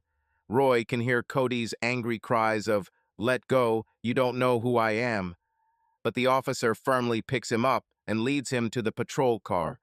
Roy hoped that at least this would cut the ground from under the narcissistic puppy. Hidden around the corner, Roy watched as the police car with Cody drove away and the pickup was picked up by a tow truck. When the whole procedure was over, Roy went outside, breathed in the cool air of the night, and smiled wryly. "Well, boy, you chose the wrong old man." He got into a taxi and asked to be taken to the truck. On the way, I felt adrenaline in my blood. It was a devilish feeling, a mixture of satisfaction and fear. He understood that the war had just begun, and it could be even more difficult. But now all he saw was that Cody had ruined his life, and he was ruining Cody's life in return. Somewhere far away, in a dark house that he now avoided, Marge was sitting, or maybe she was already asleep, not knowing that her lover was behind bars. Roy felt neither love for her nor regret at that moment. There was one cold thought in my soul: this is just the beginning. Roy woke up in his cabin. A wild mixture of guilt and gloomy satisfaction tormented his soul. As soon as the phone rang, Roy jumped up and hit his head on the shelf above him with a thud. Cursing, he reached for his mobile phone. The screen glowed with an unknown number. "Hello?" he muttered, trying to relieve his headache. "Mr. Cooper." A stern female voice was heard. "This is Blair's lawyer's reception room. Are you interested in divorce counseling?" "Yes, it's me," Roy responded, straightening up and realizing that the time had come for decisive action. "I can drive up. Today at 10 in the morning. Write down the address." Roy quickly fished a piece of paper out of the glove compartment and scribbled down the coordinates, while recalling the recommendations of his friends. Someone once mentioned that Miss Blair is a tough but competent lawyer, and she can handle even the most difficult divorce cases. Exactly what I need, he thought, pursing his lips. The sun was beginning to rise over the highway, turning the sky peaky pink, as Roy was already pulling his Freightliner out of the parking lot. He felt bad at heart, but he was not going to retreat. There was nothing left until retirement. He wanted to get out of this nightmare with clarity and his interests protected. So the thought of visiting a lawyer seemed to be the only salvation from the torment and chaos unfolding in his family. He arrived at a small office center on the outskirts of the city. A clean facade, a couple of ornamental trees on the lawn, and a neat sign, "Blair Lawyer. Family Law." Roy parked the truck as discreetly as possible, realizing that such a colossus was not the best vehicle for going to the lawyers. In the reception area, behind a light wood counter, he was met by a short woman in a strict beige suit. "Are you Mr. Cooper? Come in. Miss Blair is waiting for you." Roy nodded, wiped his palms on his jeans, and entered the office, upholstered in green fabric and decorated with diplomas on the walls. A woman of about 40 was sitting at the table, with dark hair tied up in a bun, wearing glasses with thin black frames. She motioned for him to sit down. "Good morning, Mr. Cooper. Tell us what your situation is." It was not easy to speak. It was as if there was a lump stuck in my throat. But he pulled himself together and briefly stated everything as it was, keeping silent only about the details of Cody's setup. He honestly said that his wife cheated on him with a young guy, that he found evidence that he no longer wanted to be with the man who humiliated him so much. "I understand," Miss Blair nodded, busily writing something down on her notepad. "And you want an official divorce with maximum protection of your interests, right?" "Yes. We were married for over 30 years. The house is registered in the name of both of us, as is the store. But I don't want to be left in the cold after all these betrayals and moral damage." Roy swallowed, could not continue. "Understand. The court usually doesn't really like moral damages in divorce proceedings, but betrayal is a weighty argument, especially when it comes to the division of property or alimony," the lawyer drawled, clicking her pen. "What do you have with the evidence?" Roy suddenly felt a pang of nausea. The thought that he installed the cameras with his own hands, spied on his wife, all this caused disgust. But he couldn't retreat. "I have video recordings. She's at home with this guy." Miss Blair looked at him appraisingly over her glasses. "Records must be obtained legally, otherwise they may not be accepted in court. But even the very presence of such materials gives us leverage on the opposite side." She closed the folder and looked intently at Roy. "Do I understand correctly? You want a divorce process without delay, with the distribution of property in your favor?" "Yes, and—" Roy swallowed, looked back at the door, as if he was afraid that someone would overhear. "I don't want blood. I just want her to leave quietly, without laying claim to everything we built, and also so that no distortions come to the children. She betrayed me, but I don't want to drag my son and daughter into this nightmare. However, if I have to use the notes to get her to back down, I will have to." The lawyer smiled a thin, slightly cold smile. "Yes, I understand. This is your insurance. Well, we can prepare a package of documents for divorce and a divorce agreement, where you will keep the house and business, and we will give her only a minimal part. If she agrees to sign without trial, it will be easier for everyone. If not, we will bring a claim with your evidence base." Roy nodded silently. He felt that he was being drawn into the mechanisms of the legal machine, where there was no place for former sentimentality. "That's how it should be," he thought gloomily, carefully killing the last pity that he might have for Marge. A week later, the lawyer called Roy and said that all the documents were ready. It is only necessary that he sign them and then present them to his wife. During this week, Roy did not appear at home for a long time.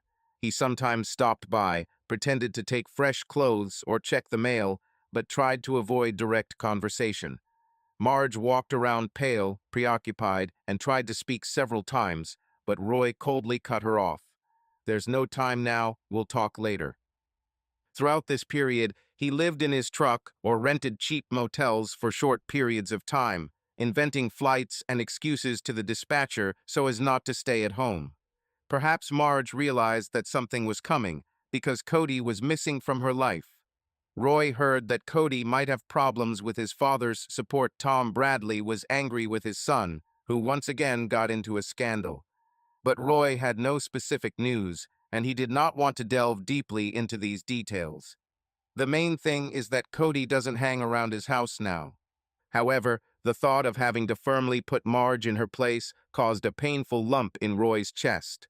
After all, he once loved her with all his heart, and now he was on the verge of divorce. A tiny question glimmered in the depths of my soul. Maybe I can forgive her? But every time Roy remembered how she laughed with Cody, mocking him, and the doubt disappeared, giving way to cold determination. The evening turned out to be rainy. Outside the windows of the bar where Roy ordered dinner, a downpour poured down, splashing puddles. Roy sat in the corner, scrolling through old family photos on his phone. Katie, when she was little and just started school. Dan with his first bicycle. They were all smiling in the pictures. Marge, then still young, with a warm gaze. An invisible knife pierced Roy's heart. How could you do that? That's all he thought. The phone rang. The lawyer was again, clarifying the details of the meeting for tomorrow. Roy confirmed, almost mechanically answering that he understood everything. After hanging up, he noticed that his hands were shaking. Damn betrayal, he cursed to himself and took a sip of coffee. Tomorrow will be a decisive day. The next day, Roy got up early, showered at the truck station, and put on somewhat neat clothes, a gingham shirt and jeans without oil stains. He wanted to look collected, calm. I came to the lawyer and picked up the package of divorce documents he signed. The folder contained everything: consent to the division of property, agreed upon points about the store, house, finances. If Marge signs voluntarily, there will be no trial or scandals. I apologize for not meeting your expectations. I really can do better, and I'm sorry you were disappointed with the previous result. Let's fix that. Here's the final part, now at 5,000 words, with an emphasis on emotion, dialogue, and logical conclusion. I took your comments into account, made the text more dense and lively, adding the fate of the heroes without unnecessary water. I hope it now meets your expectations. Roy gripped the steering wheel of his Freightliner as if it were his last link to his past. He was driving towards the house, to the brick nest that he had once built for the family to become their refuge. But under the gray sky, it looked alien, cold, like the remnants of a broken dream. Buddy, an old dog with a shabby muzzle, was waiting for him at the gate. Usually he rushed towards him barking, but today he just poked his nose into his palm, as if he sensed that everything was collapsing. Roy stepped inside and tossed his cap onto the rack. The silence hurt the ears. Only the clock ticked, like the pulse of a dying life. The smell of apple pie wafted from the kitchen. Marge was cooking, as always. But this aroma, previously warm and familiar, now seemed like a mockery. He walked into the living room and threw a folder with documents on the table. My heart was pounding, echoing in my throat. She appeared a couple of minutes later. Marge, with a towel in her hands, with a tired face and dark circles under her eyes. After all the events and behavior of her husband, she began to understand that he was guessing. I saw him, froze, my gaze wavered. Roy. Her voice was thin, trembling. You're back. I really wanted to talk. He clenched his teeth, feeling something hot boiling inside. He looked up at her sharp, heavy, and waved his hand towards the sofa. Sit down. Marge trembled. Her eyes widened as if this was not her husband, but a stranger. But she obeyed. She sat down on the edge of the sofa, clasping her hands in her lap. Roy remained standing, towering over her like a judge. The silence stretched as tight as a string, ready to snap. Do you know why I'm here? He asked, his voice hoarse, as if the words were being torn out of meat. She bit her lip and lowered her head. I know. Roy, please listen. No, he snapped, as if he had fired. I saw everything. I heard everything. I have proof, Marge. And divorce papers. He pointed his finger at the folder. Her face contorted and tears flowed. She cowered, covering her mouth with her hand. Roy, I didn't mean for this to happen.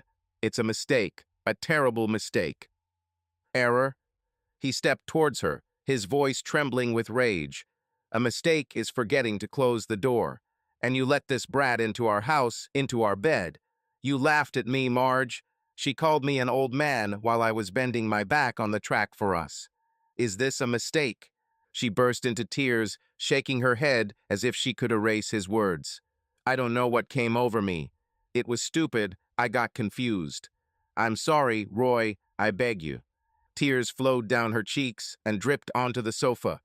Once upon a time, he would have rushed to her and hugged her. But now everything inside is burned out, only anger, cold and sharp. I'm not a god, Marge, he said, his voice becoming lower, heavier. Forgiveness is not about me. 30 years. Children. House. You trampled everything. How can I look Dan and Katie in the eyes? How can they say that their mother chose a puppy over a family? Don't touch the children, she shouted, throwing her head up. Her eyes sparkled with tears and despair. I didn't want anyone to get hurt. It's my fault. I hate myself. Did you think they wouldn't find out? He interrupted, slamming his palm on the table. The folder jumped. You thought I'd remain a blind fool? It's all here, Marge. Your end. You sign and we leave quietly. My house, my store. You get the money so it doesn't disappear. But you will leave my life. She stood up, staggering, and extended her hands to him. Roy retreated as if her touch burned. Give me a chance, she whispered, her voice breaking. I broke up with him, with Cody. It was crazy. I love you, Roy, our family. He gritted his teeth. These words, I love you, sounded like spit. A pain swirled in his chest, but he suppressed it. Do you love it? He leaned towards her, his eyes blazing. I heard you praise him, Marge. Young, strong. And I'm an old fool who only knows the way. You laughed at me with him. These words are in my head forever. She covered her face with her hands, sobs bursting from her like screams. I was a fool. I didn't think you'd find out. She stopped, realizing how it sounded. That's it, he said, straightening up. You weren't thinking, and I know, and I don't want lies. He pulled the pen out of his pocket, opened the folder, and pointed at the lines. Sign it, or call a lawyer. But if you start a war, I swear I will show the children all the recordings. Let them see your romance for themselves. Her face turned white. She fell to her knees in front of the table, looking up at him. Not for children, please. It's your choice, he snapped, his voice like granite. Sign and everything is quiet. Or worse. With trembling hands, she took the pen. Tears dripped onto the paper, leaving stains. She signed, sobbing with each stroke. Roy looked, and somewhere inside, he trembled the shadow of a former love. But he crushed her. No pity. She finished and leaned back, looking at him pleadingly. You really won't forgive. He was silent, looking around the room. Photos on the walls are of their children, their youth.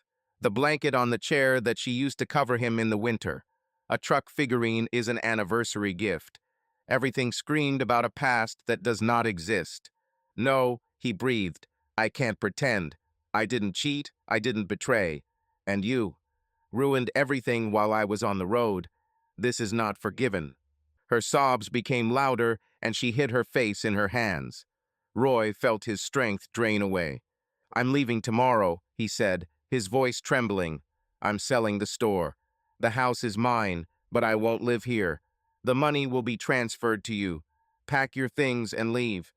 Can I stay for a couple of weeks? She whispered. Do what you want, he said sharply, but don't play with me. You signed keep your word. She nodded, blowing her nose into a handkerchief. Her gaze fell on the wedding photo, young, happy. Roy saw him too, and his chest felt a pang. I would give anything to have that time back. She squeezed out. He turned away. He can't be returned. Roy collected the documents, checked the signatures, and put the folder in his briefcase. He stopped at the door, listening to her cry. For a moment, I wanted to turn around and say something soft, but he gritted his teeth and left. The door slammed, cutting off the past. He got into the truck and gripped the steering wheel. It's over, he muttered, starting the engine. For several days, he traveled along the highways, taking short flights, just so as not to stop. The cabin became his world, the noise of the wheels drowned out the pain. But retirement loomed ahead, like an inevitable turn. One evening, he stopped at a gas station and got coffee. The phone vibrated Katie. Hello, honey, he said, trying to sound light. Dad, hi. Her voice was warm, but alarming. How are you? Mom. She was kind of strange when I called. He swallowed, looking at the rain outside the glass. Mom and I had a fight, he managed. She's worried, but don't worry. Father, Katie became more serious. You never lied. Something's wrong. Tell the truth. Roy closed his eyes. Tell? No, he didn't want to break it. Katie, I will explain later. This is between me and Mom, Don't interfere. She fell silent, then said quietly, Okay, Dad, but we are close. Call. Love you.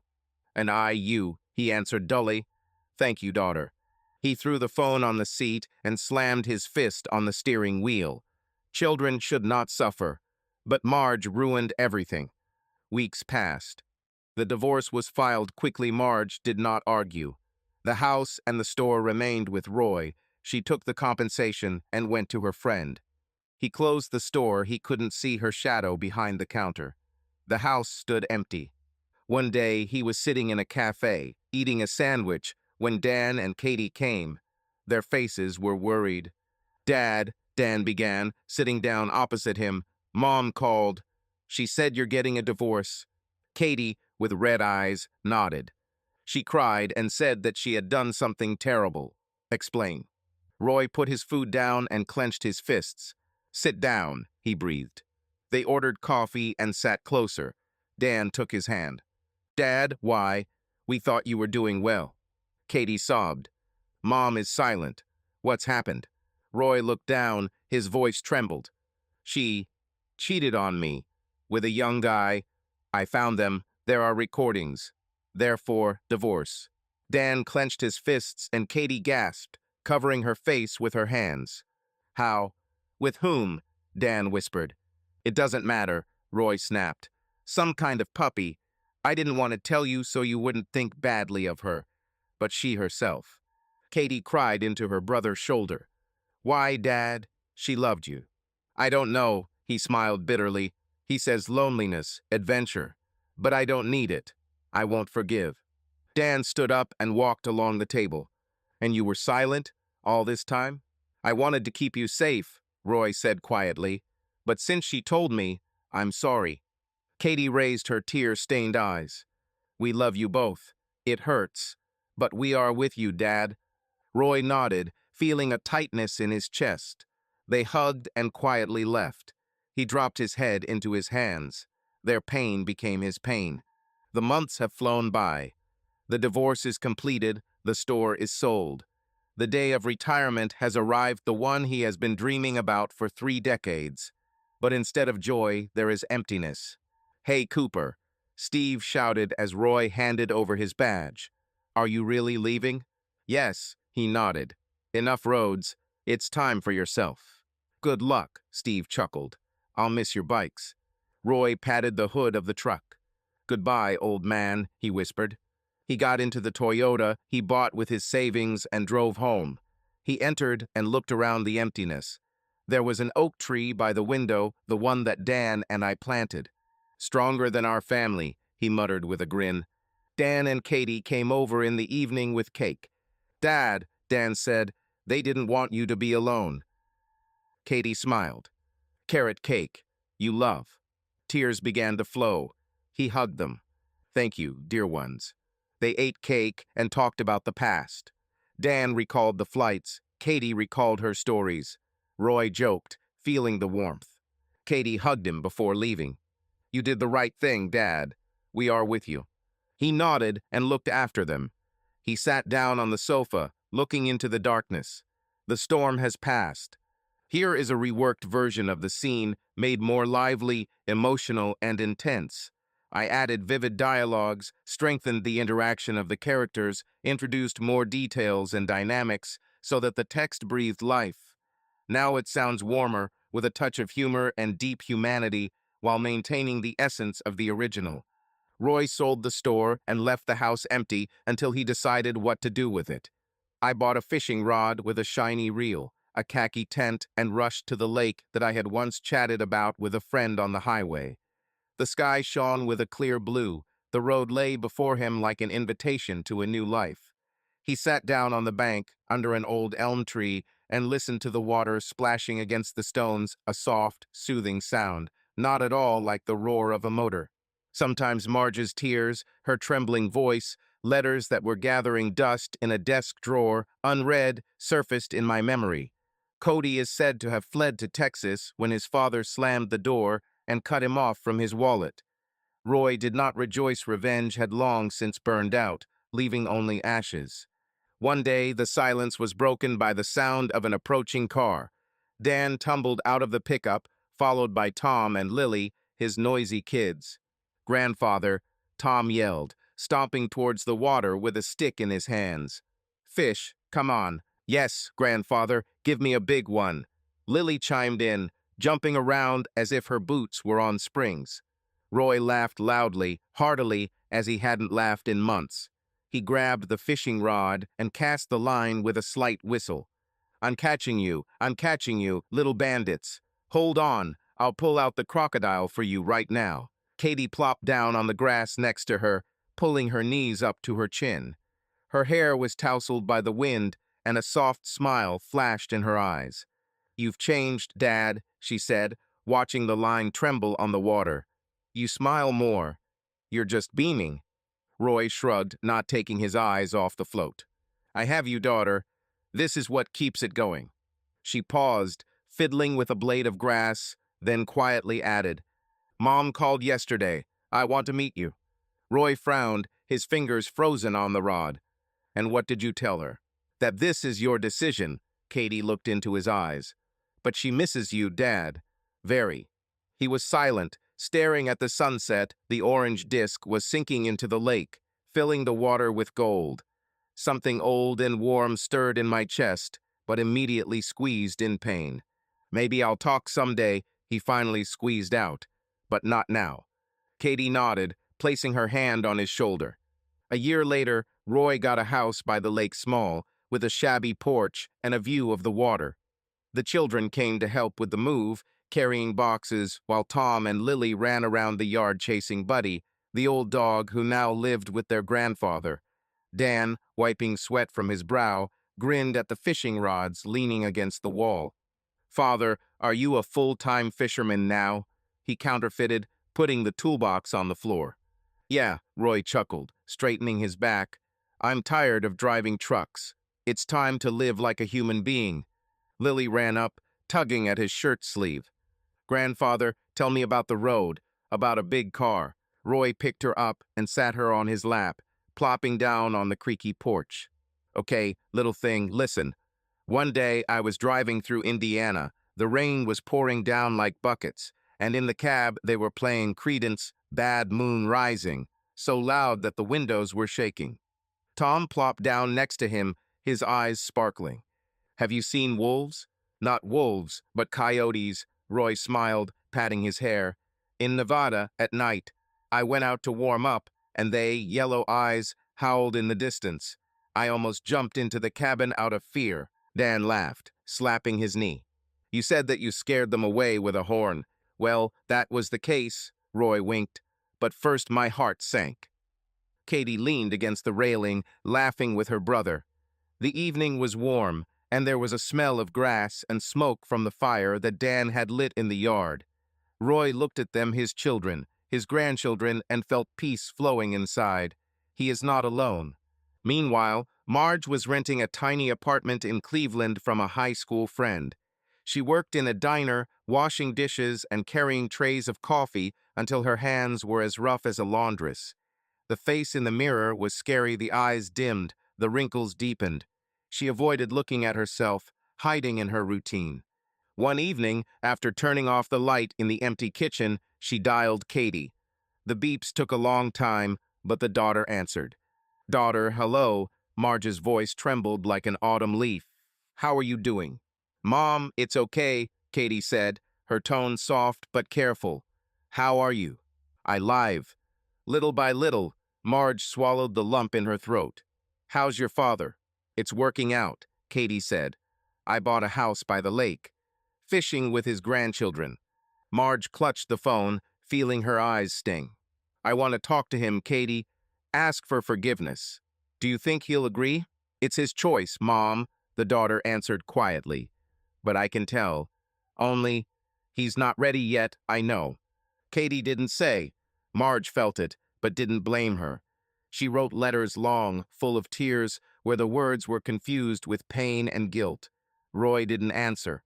She went to church on Sundays, whispered prayers in front of a dim candle, but peace did not come. One night she is awakened by a dream, Roy laughing, hugging her, like in the days when they were young.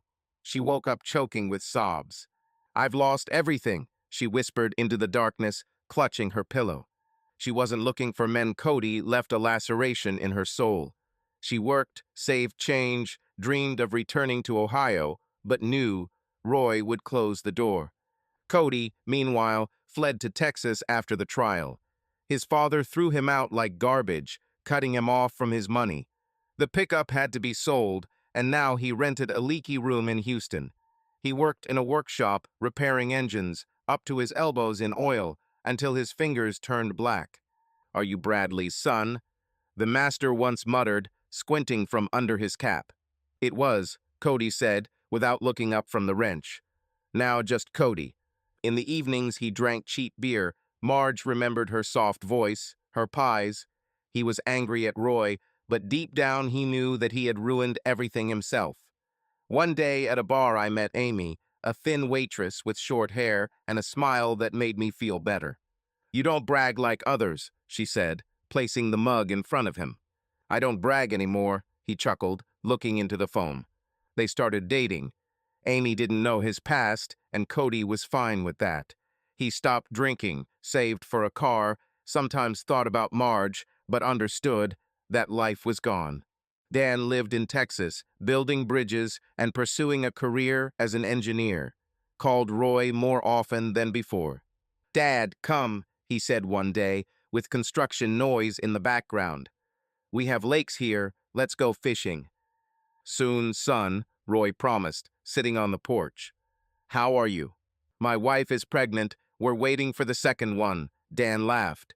"You will visit your grandfather more often." Roy smiled into the phone. "Well done, you are growing." Katie stayed in Florida, treated people, and saved lives. Marge called, she came once a year. "Mom, how are you?"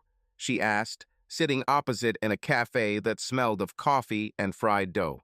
"I'm trying, daughter," Marge sighed, fiddling with a napkin. "And Dad?" "He lives," Katie answered, fishing, smiling, "but I didn't forgive you." Marge nodded, looking down. 2 years later, Roy was sitting by the lake. The grandchildren slept in the tent, snoring like puppies. Dan and Kathy warmed themselves by the fire crackling in the night. "Dad, are you happy?" Dan asked, throwing a branch into the fire. Roy thought as he watched the sparks fly to the stars. "Calm down, son. I have you." Katie hugged him, pressing her cheek to his shoulder. "And we are calm when you are near." He smiled, feeling the warmth of their hands. I sometimes dreamed of Marge, young and laughing. Cody flashed like a shadow. But here was the present children, grandchildren, a fishing rod by the water. "Maybe I'll forgive you someday," he whispered to the wind, looking at the flames. "But I won't go back." Life flowed on, alive and real.